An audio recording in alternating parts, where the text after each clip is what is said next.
from town to town with a horse trailer dragging behind. Just a cowboy lost in a modern world. I feel like I'm losing my mind. Not a day goes by, I don't think about how my life used to be. Now I'm out of my prime and I'm losing time, and nobody's calling for me.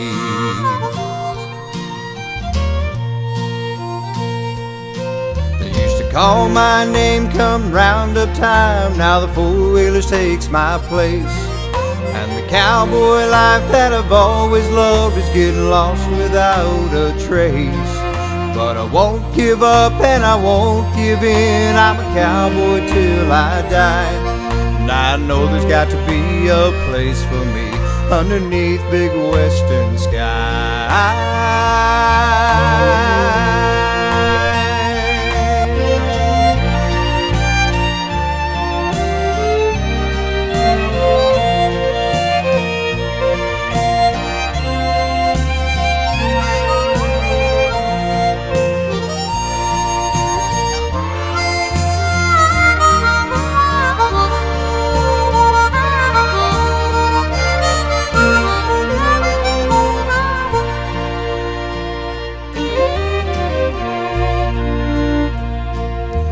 Headed out west, gonna do my best to leave the civilized world behind. Just me, my saddle, and an honest horse will try to go back in time, where surely there'd be a warm campfire or a bunkhouse calling my name. But tonight I'll sleep in my pickup truck, 'cause I'm still not playing their game.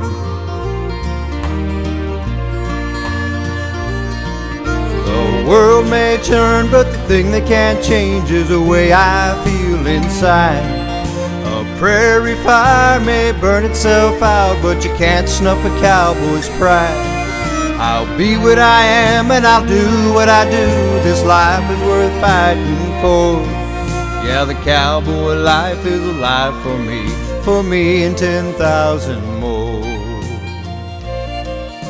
The cowboy life is alive for me.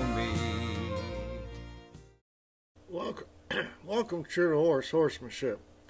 I know the last video on harness was pretty rough. On a simple fact, it was a last minute decision, but I decided I want to show these little tips on, harness training as much as possible. So I didn't want you out there to lose out on anything.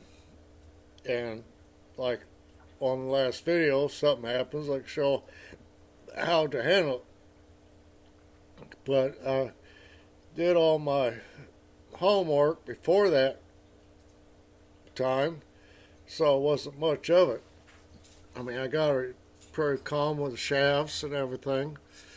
And, every time, and even Cindy and Jim noticed that every time we introduce something different to that horse on the harness training, she acts a little different for a few days, which that's going to be the case no matter what kind of training you do.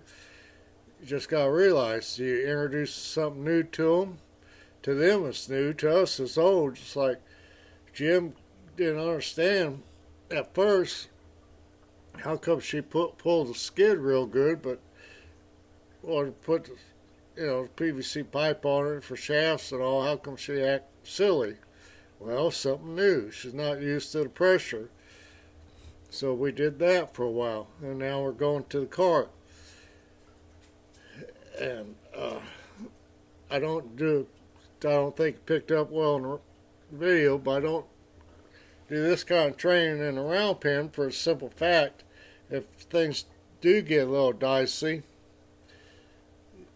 sometimes with them having something behind them, you don't have enough time to get them out of it. They're liable to hit a panel, and if they hit a panel, it's all going to go to heck. But like I said over and over again, I got a soft mouth on the horse, so we can pretty well control her. And a lot of people probably would have just hooked her up to the shafts after PVC and let her pull out and just let her deal with it. I'm training a horse. That's the bottom line. I am training a horse. So I got to train that horse so when Jim gets home, she'll either line up in the shafts or he can pull the shafts over her. And if he hits her on the butt accidentally, she's not going to get stupid. So I got to train for all them variables. And that's what Jim's realizing, how many variables there is into it. It's not just throw a saddle on a horse and go. You know, and to me, training a team is a lot easier than training for a cart. Because number one, you don't have the shafts you got to deal with.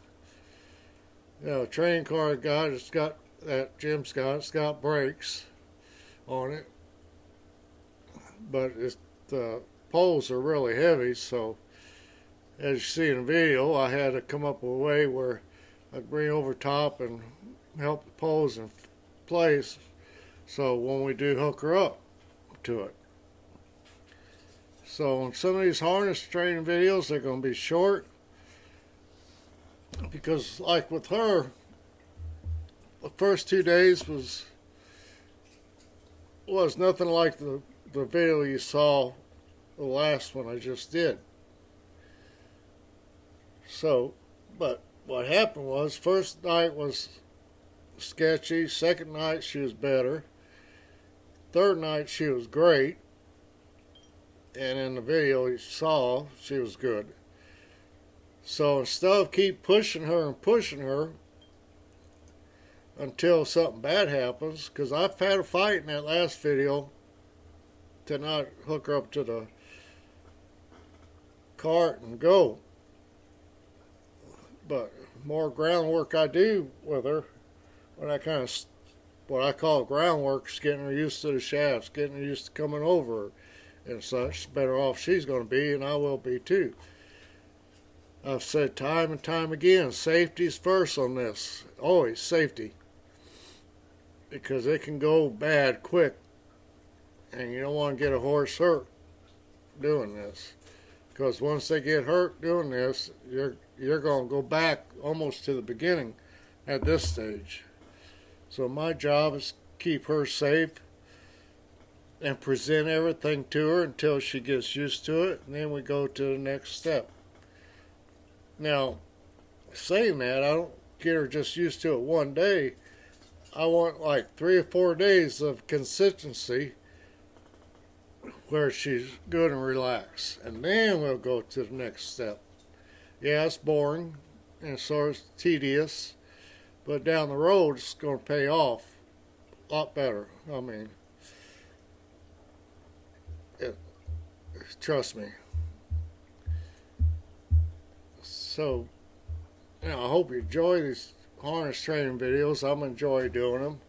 And I apologize, I look like a sight on that last one because, like I said, it was a spur in the moment, and I look pretty rugged.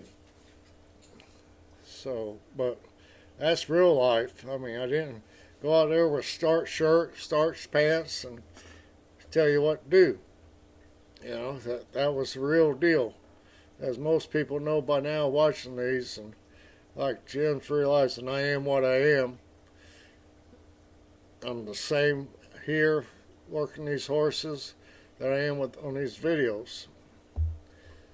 So I'll keep this short, and I'm going to try to do this no matter what videos I'm doing, because I like the fact that there's a lot of things I think about after I shoot the video and edit it and post it. I can think of some other things I need to bring up. So as I always say, be true to a horse, they'll be true to you. And first and foremost, be true to yourself. That's the hardest part.